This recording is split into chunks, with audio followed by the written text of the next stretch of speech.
Test-retest reliability is about stability and consistency over time.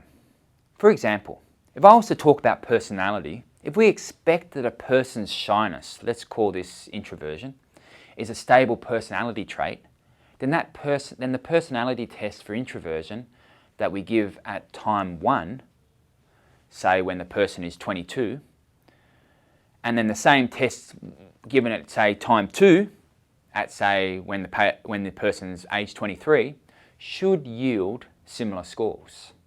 In other words, if you score high on extroversion at one time, then you should score high on extroversion at other times when you complete the test. If you score low on extroversion at one time, then you should score low on extroversion at other times when you complete the test.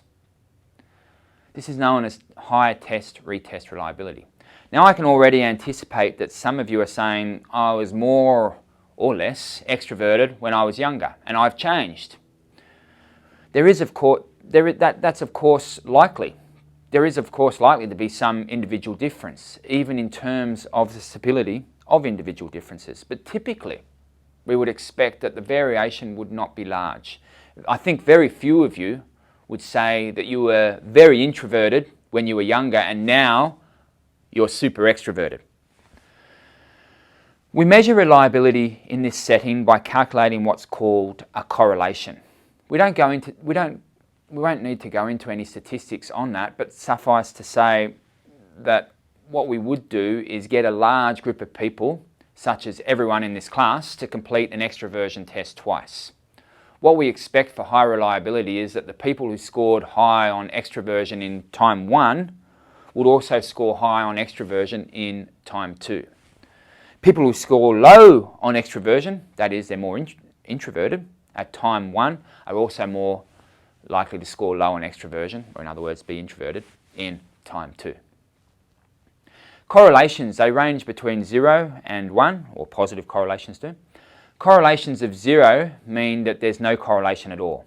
That is, there's no reliability such that they're random as to whether they're high or low on extroversion or introversion at time 1 and time 2. If there is a correlation of 1, then this means that all of you get exactly the same score at time 1 as you would in time period 2. Obviously, that's very improbable, but we're aiming towards that end of correlation range for high test-retest reliability. A negative correlation may mean that those people who score high at time period 1 then score low at time period 2, and vice versa. Now, if I was to look at intelligence and assume that intelligence is a relatively stable trait, and most psychologists do agree that it is, then scores on our measure would be stable or consistent over time.